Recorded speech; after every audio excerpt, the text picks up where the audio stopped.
So tell me more about this topic. Yeah, so I'm I think like you guys, I think you guys are, but I'm also an atheist. But I'm in dialogue with a pastor at a local Baptist church, and he's pretty fundamental, you could say, and not that coherent in his arguments. But he asked me an interesting question. He said, if I had a button to erase religion right now, would I, hit the button or flip the switch? And after giving it some thought, I was like, I don't think I would, because so many people need it. I mean, what do you guys think about that question? I know Thomas has some thoughts about this. I'm not sure if I'm supposed to be more Socratic, or if I'm supposed to... you get to say your opinion straight up. Just go for it. Because I know what you think. We've already had conversations on this before off this program, and I know you have some strong opinions. So get it out there, man. All right, I'll be blunt. Yeah. I think it's incredibly insulting to tell someone that they need religion, but you don't. I think to say, oh, you need a fantasy, you need a fairy tale, you need an invisible friend because you're not mature enough to be able to handle the real world. I think that that's incredibly insulting. I think that for some people it is a crutch, but I think that there are much better alternatives that are actually real. And I have to harken back to Hitchens' challenge where, name one thing that is done in the name of religion that could not be done and that is not done by secular alternatives. And then, people have a hard time coming up with a single one. Like I have yet to hear one that was convincing. And then, the corollary of that is name one thing that's done by religion that is evil and horrific that, is only done by religion. And it's super easy. You think of things like the genital mutilation community is entirely religious. You think of the suicide bombing community. You think of people that will beat themselves as some form of penance and stuff. And that they're based on religious, motives. And there's so many different things. You have the Pope saying that condoms in AIDS-ridden parts of Africa are horrific and that they're not effective, and that they shouldn't use them. And you have people dying as a result of it. You have and I could go on about all the harm that's caused by religion. Yeah. But when it comes to the utility of it, yeah, there are some things I think that you could point to that, religion helped societies to come together. It helped us to form, bigger tribes based off of some bigger purpose or something. I don't think that that's needed anymore because we have alternatives. We have secular alternatives now, and the world is so interconnected now that as religion is dying off, we're actually finding that the places in the world that are the most peaceful are also the least religious, and they're the best places to live. So I really don't buy that for a second, that we need religion and that it's that some people just need to have it. And I have yet to see any evidence that, to the contrary, that would convince me. I'm happy to be convinced, but I have yet to see anything that is convincing. Yeah, I don't think I need to add anything on to that. That was a great response. Yeah, well, the reason why the question strikes me as interesting is because I was reading a book. It's called I think it's called "What Is Enlightenment." It's really like a summary of Kantian ethics and his morality and stuff, and it posits some of the arguments made against him and against Enlightenment values and secular values, and completely putting rationality at the forefront of your or how you perceive the world. And some of his challengers, not directly, but some of his challengers are like Hegel or like Edmund Burke, who are saying that maybe religion isn't really necessitated by its usefulness for the individual, but it's necessitated by its utility for a cohesive society, meaning that when people share really strong values, it creates a social bond and strengthens social contracts in a way that, after giving it some thought, I don't see how secular values could do that. Because, I will give you the best counterexample I can possibly think of. Are you ready? Okay. Okay. Yeah, go ahead. I am doing this show right now at the atheist community of Austin. And what that means is a group of atheists who are able together, who feel the same way, who have the same secular values, came together organized, started a nonprofit, able to put on shows like Truth Wanted and other great shows on this network that you should all totally watch. And y'all do we're charity here, work like and- we're working. It's fine. Yeah. The ACA has been around for 20 years now. I would You know? I would put forth another question, kind of from the flip side of things, and that's: do you really think that that level of, I would call it outright tribalism, that religion tends to lead to, do you think that that's beneficial to a society, not just to a society, but to a world, to be fragmented into not just one religion, but into hundreds of religions, especially where many of them are sitting one wet dream away from an apocalypse and with their fingers on a nuclear trigger? Yeah, well, that's an interesting question. You know, it is a stupid idea good if it makes you feel happy, you know, and do too many stupid ideas endorse tribalism? Well, I was thinking about that, and yeah, it is tribalism, but tribalism isn't necessarily a bad thing. I mean, even if you have a whole bunch of different people believing different things for the same reasons, and it constructs cohesive societies that have the same values and are able to manifest themselves into something good, you could say. I don't see how that's necessarily a bad thing. And I think Thomas said it, I'm not sure, but he said this is a secular community, and I agree, and it's one that I support 100%.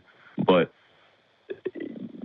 to join this community, almost there isn't necessarily a right way to do it, but there is a better way to do it, which is this community is for people who really think about things and apply rationality and logic and actually, you know, interpret and perceive the world in a way that is consistent with science.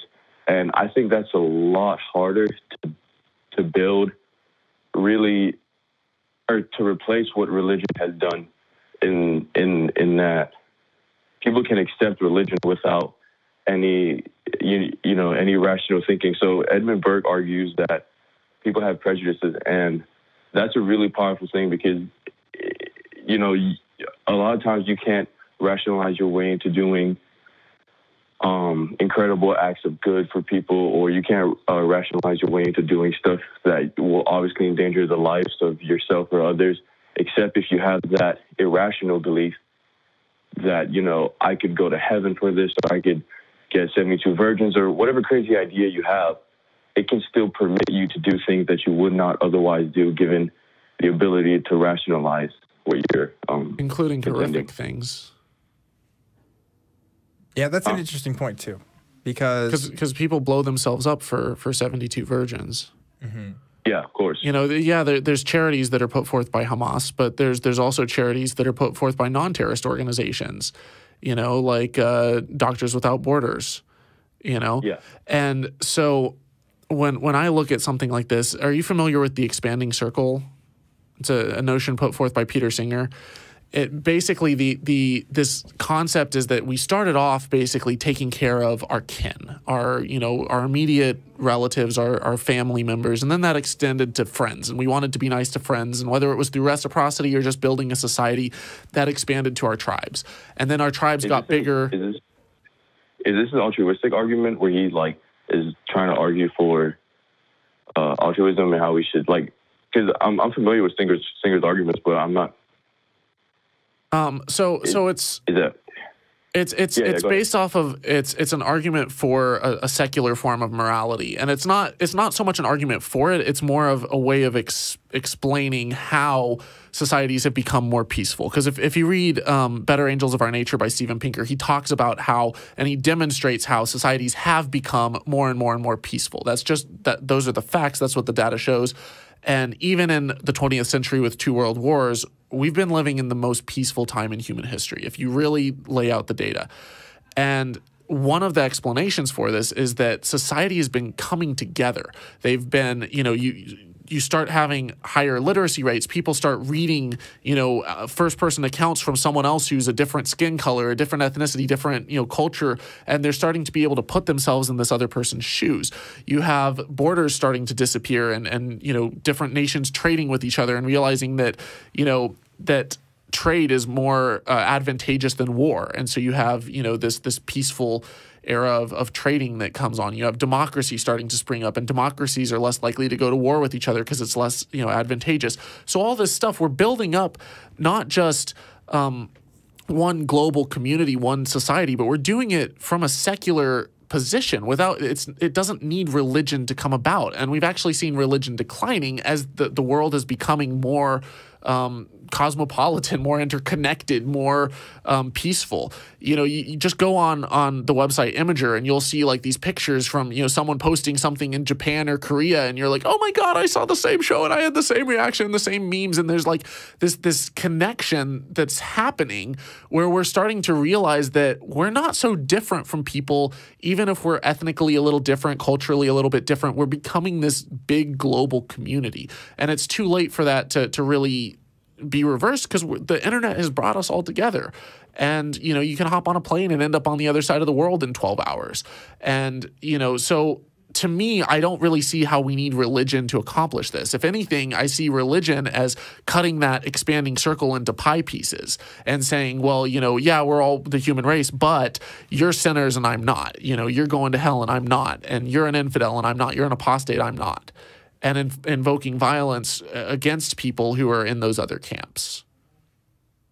Okay, yeah, I understand what you're saying, but so one of the other questions that the person I'm in dialogue would ask me is, if we were to, like, hypothetically, we were to flip the switch and we were able to eradicate religion within seconds, no idea it existed, how would the secular community even begin to construct their own moral system, or how would we? Because I don't find any of the you can't be good unless there's a God arguments substantiated at all, either philosophically or those. You can obviously be good without a God, pretty self-evident. But how does the secular community even go about creating? I don't want to use Jordan Peterson stories, but let's just use that. Like, how do we go about creating narratives, stories, and narratives, right? Myths. How do we create rationalizations for ourselves? And I'll give you a few options, because I think there's more than one answer to this question. For myself, what I have done is I call myself a secular humanist. And I like reading humanist literature. I like seeing the news on that, because the narrative, if we're going to use those terms, is incredibly appealing to me, and it's something that I can rationalize.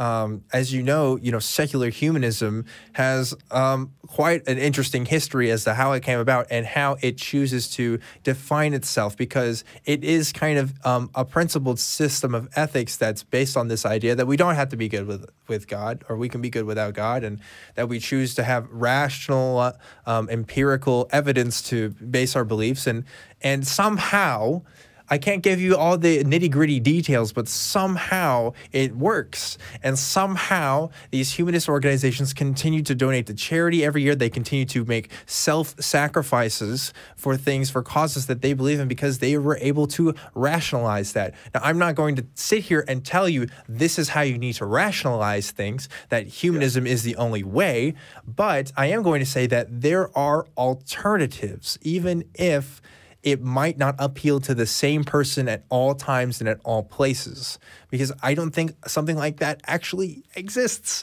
I think sometimes, situation ethics, this thing of like, oh no, this new thing has happened and this old principle we've applied doesn't work anymore. That seems to happen all the time, every day, but that doesn't mean we could just give up and say, oh, it's never going to happen, or we can't build a society off that. I think one of the greatest things about being human is that we're able to adapt to our situations, that we're able to create new narratives, that we're able to continue living, because we can. Not to say that I don't believe there's a grand universal purpose to it all, but I do think that we as human beings who have already assigned values to things can use those values and use those narratives and use those stories that we create to do good things, whether or not it's always rational. But we can try to make it as rational as we can, Well, and Go ahead. What I want to do is go ahead and disagree with one of Thomas's earlier points. He said he doesn't believe the claim that any particular person needs religion because, you know, they're not smart enough or they're this or whatever. But I would disagree because, I mean, personally, I live in Houston, in a little city called Deer Park, and it's a pretty religious community, you could say. And, you know, most of the people I know are religious. My whole family is religious, but some people have been believing these stories and myths and legends for most of their life, if not the entirety. And when I try to have a discussion with them to try to, in a sense, enlighten them about their incoherent arguments for God or whatever they think, you know, argument for personal experience or whatever, you know, they begin to not break down, but they automatically assume that if I'm successful in my venture, then that leads to a nihilistic consequence immediately. And I don't think that you could ever persuade, however big the percentage is, or small, 30%, 40%, whatever it may be, I don't think you could ever convince people, some people that exist currently today, that their beliefs are wrong.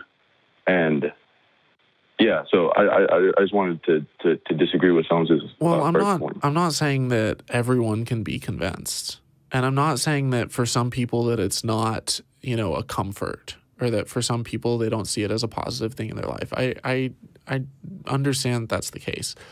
For me, it's more a matter of I don't think that they have to have religion to get by in the long term. So the way that I'll kind of rephrase that is, yes, for some people, religion is a crutch. And sometimes when you have a broken leg, you need a crutch. But when a doctor comes in and he says, hey, look, like, you know, you've got this condition and I want to heal you, and I've got all the different proper meds that can heal you, you know, for you to be okay. The patient might scream out and be like, no, doctor, don't take this crutch away from me. I need it to walk. Otherwise I would be, you know, without hope and I couldn't go anywhere. And the doctor says, no, my goal is to heal you. And then when you're ready, you'll throw that crutch out on your own. And to me, it's not, we're not coming about it from a position of insensitivity and saying like, hey, you know, you don't need that, you're stupid, you know, religion's just a crutch. Like, we're coming at it from a position of, hey, look, you've bought into this stuff. Maybe it gives you comfort. Maybe you don't necessarily understand, you know, what the alternatives are to religion. Maybe you were like me before when I was religious and you thought, you know, oh, without God, I won't have a purpose in life, you know, and it takes time to realize, like, hey, one, there's not any evidence for this, but also I can have purpose. I can come up with my own purpose. I can find meaning in something that, you know, in this life, and expanding this life, and extending human lifespan, and in the pleasures of life, and in the friendships and the family and the close loved ones, and really cultivating a better society for everyone, you know, exploring the cosmos and learning about this universe like that. Those are things that I find deeply meaningful, deeply satisfying. And it's not top down. It doesn't require a slave master. It doesn't require groveling or prostrating myself on the ground before some, you know, imaginary deity for me to have that purpose. And so to me, I want people to be free of that. I don't think that they need it, but that doesn't mean that they're not reliant on it right now. Mm-hmm. Yeah. So you talk about meaning, but the position I take is that even if an idea is obviously false, or it takes a little bit of time to figure out it's false, even if it helps you, then I try not to engage in trying to rid you of that idea, because when I first became an atheist, that's something I was very, you know, indulgent in doing. I did all the time. I couldn't believe what I had believed was so silly, I guess. So I tried to, you know, convince people, you know, hey, like, you should think about this stuff, you know, like, but now it's much more sporadic in the sense that I think most people still, you don't say need, but I do. I think they still need it, because I personally know a few people that would, I mean, like I said, the only alternative for not believing in their specific deity is nihilism. You know, right off the bat, you know, it's the next logical step. So I think if you have a whole bunch of individuals that can't let go of a specific meaning because it gives them immense value, I think that's one positive to keep religion around. And then two, if you have a whole bunch of people that have shared values that gives them the same immense value, I think that's inexpendable. You know, you just can't get rid of such an idea no matter how false it is. Because, I mean... But you're telling us that as from a position of you've found a replacement, you've found an alternative, and no, the goal... I haven't found a replacement nor alternative. Oh, I thought you were saying that you had, but they hadn't.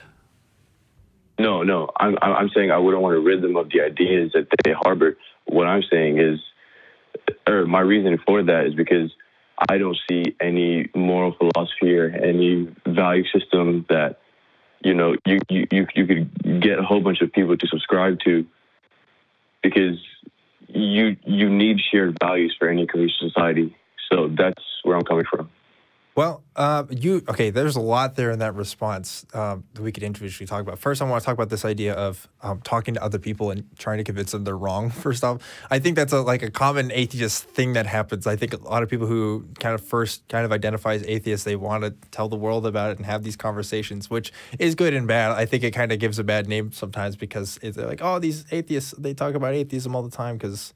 I don't know, they're bored or they're wrong. Once you eat the cake, you want to share the cake. That's that's a problem that happens. So I'm glad that you're kind of over that now. I have a show that I do every week where I talk about this stuff, and that's fun. And you know what? I have a regular job, and I go in just this week. I heard my Catholic coworker talk about how she had a baptism for her infant this week, and I just said, yeah, that's great, that's awesome. So you're right in that.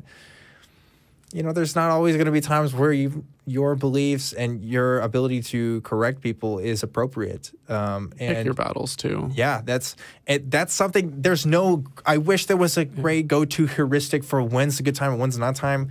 I don't have one. You know, I have my own ideas, but it's like, when is it going to be most effective? Yeah. Like my dad started preaching at my grandmother's funeral, and my parents do missions work, and that wasn't the time or the place for me to, you know, get on a soapbox. Mm-hmm. Yeah. Yeah, obviously. But at the same time, you know, I'm not going to, when I'm one-on-one talking with my dad about this stuff, you know, I'll tell him straight to his face, like, where I disagree with him, but I'm going to try to do it in an approachable, a kind, and a respectful way. Mm-hmm. I do reject one presupposition that you made, that you said when religion is helpful, or, you know, when it's a net positive. And I guess I see it as, you know, you can say like it makes people feel better, it makes them feel happy or purposeful or something. Well, but that's not the main thing I'm worried about. It's what happens when a whole bunch of individuals that are affected by that specific value are able to come together and do things that they would have not otherwise been able to have rationalized themselves. And you're worried that secular people can't do that, right? I'm saying the secular community doesn't have a moral philosophy nor system that we can collectively sort of, you know, build upon. Oh, I agree. I agree wholeheartedly with you there that atheism in and of itself does not. Because atheism only answers one question. That's it. Yeah. It asks, you know, do we believe in the existence of a God? And I say without proof, no. Yeah. Beyond that, you got to start looking deeper. You have to look for, you know, in this case, Dan was talking about secular humanism and trying to create a better society for humans. That's something that we all, you know, care about. As far as secularism, really the only things that we group around with that is, you know, we believe in separation of church and state. We don't want people legislating from the pulpit. You know, we don't want, the Bible to dictate our laws, to have a theocracy. Don't want Mike Pence being a vice president. And we believe that you can be good without God. Yeah. Like those three things, that's secularism. As far as the rest of it, you really have to start diving into moral philosophy. You know, you do have options like rule utilitarianism. You know, trying to create the best society in the best number of cases. You know, you sound like you're pretty well versed in philosophy, but I don't see how divine command theory really is an adequate replacement for any of that. If anything, I think it is. Well, The reason why I think it is, I think because if you start with an idea predicated in being the most invaluable thing in the universe, and you get a whole bunch of people to believe it, as religion has been successful at, I think you're able to construct the Western societies that we've seen. And I think that's the good side of the coin. But also, if you get a whole bunch of people that have slightly, of course, different varying beliefs about the divine command, then you get other places like the Middle East or such. But I think go ahead. Well, yeah. So I had some other parts of my other response that I didn't get to earlier, but that's fine because I'm going to combine it kind of into this one thing, and specifically address this claim you make that Western civilization was a result of divine command theory in some way. No, I think it was both. I don't think it's mutually exclusive. I think it was both Enlightenment values. Yes. Well, okay. So that was my first go-to is Enlightenment values and this idea of, again, humanism that was brought up in the 17th century. We're talking about, Renaissance, and even before that, honestly, if we're talking about, 14th century stuff with all kinds of great artists and people who found a way to make these great pieces of art and these great things of philosophy and stuff purely on the basis of human-centered values. I would say that, that is what made culture. That is what made our civilization. And again, this is kind of a historical counter-argument I'm trying to bring with you. But, I don't see how you don't have to. So, practically speaking, you're talking about, you're saying, infallibility kind of makes sense for people and and motivates them to do more things. And I agree with that. And so, I in a practical sense, I do treat my humanism as a kind of divine, shall I say, assignment for myself, okay? And I use this kind of thinking because when I was a Christian and when I did do ministry and stuff, I had very similar values that I do now. Some of those things have changed, but for the most part, I thought that my position on being on this earth was to do good things, and I still try to hold that up today. Yeah, of course. So that hasn't really changed for me. But I did go through this phase of nihilism seems like it doesn't really do anything, and it doesn't, you're right. You can't build a society off of nihilism, and so I don't think that I don't think that's what you're arguing, but I do think that I was able to make that transition for myself on either the same values or the more values or change values from my days in ministry and my days in belief to my days of non-belief. And I've done that through, one, being here with the ACA, like we were talking about before, and doing the show and stuff, and meeting with people and talking with people. And I think there are lots of different ways people can build communities. Otherwise, the Humanist Society of the UK and America and the ACA and these organizations wouldn't come together unless that was possible. Are these unpopular ideas? Yes. Most people in the United States and otherwise don't agree with this right now, but that doesn't mean that their minds can't be changed. Islam and Christianity started off with a small group of people too, okay? And I'm sure they didn't see what would happen to the world that we see today. So I have a little more optimism. I would say that we can build these things, but we just have to have a little more. I'm not going to use the word faith, but I am going to say confidence in the evidence that we've seen that these things can happen. Yeah.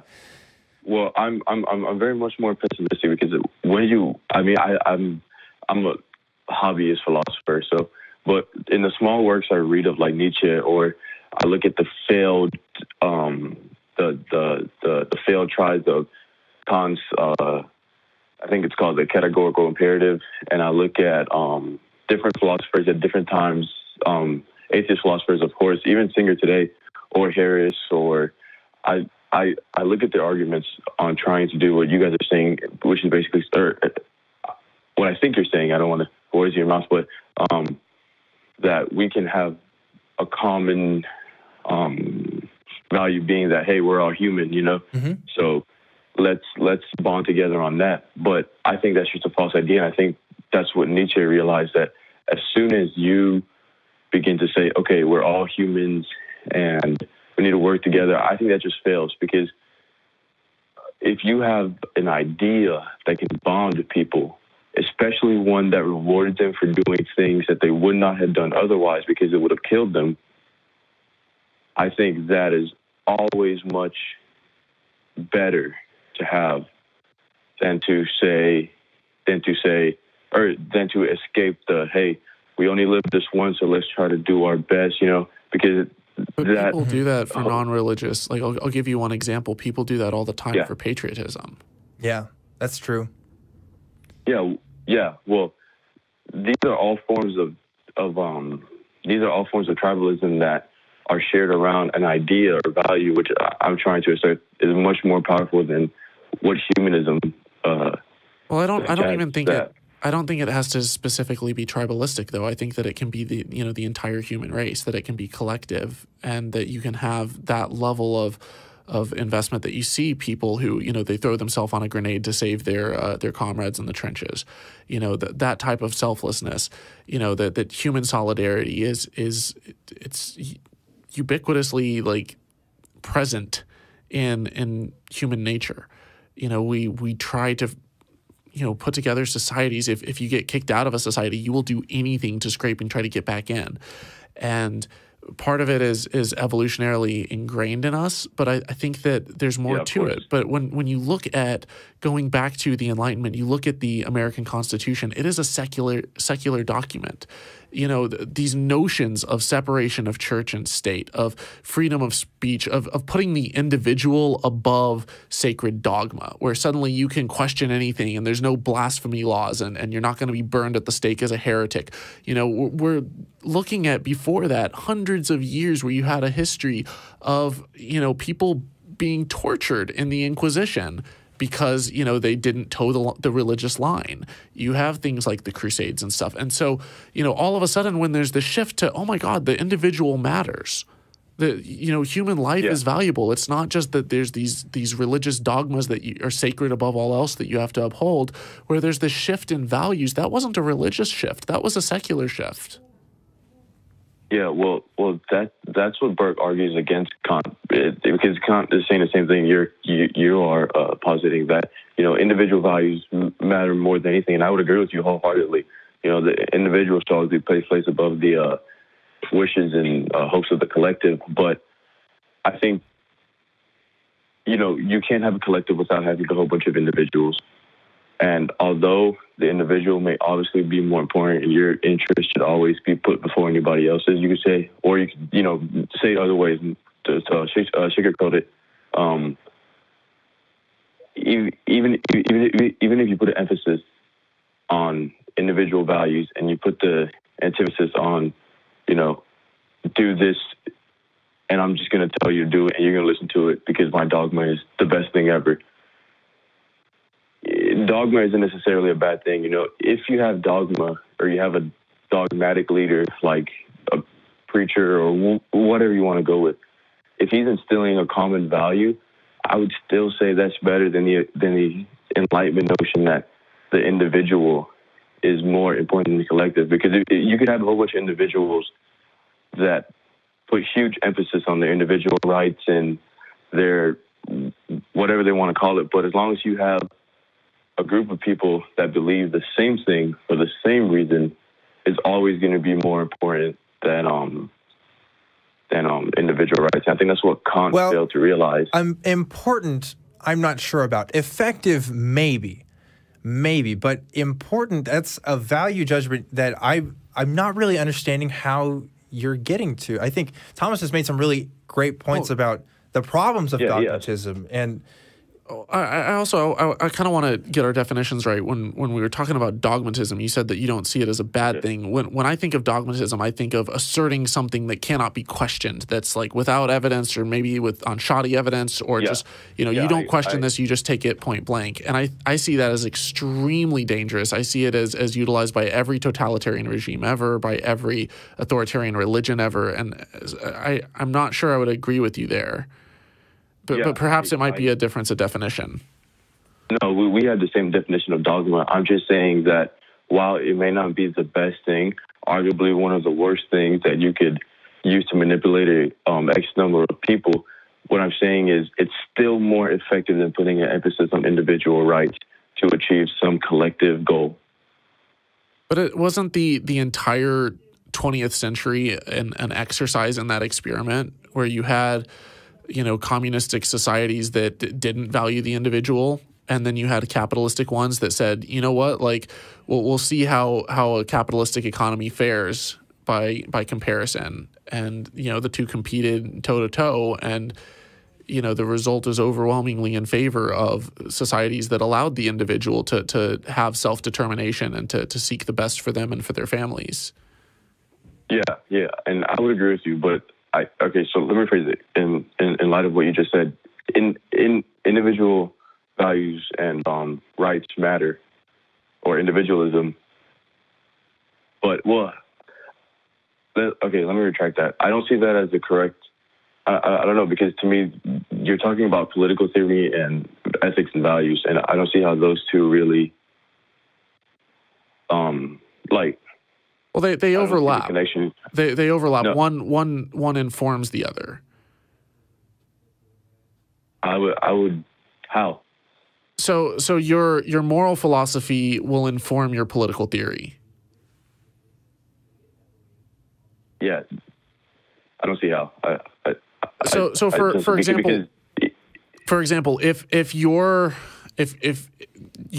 kind of primary values are, you care about, the collective, the community, society, that's what's most sacred to you, and the individual rights don't matter, then a communistic economic model and political model is going to be more appealing to you than an individual. Yeah, I would say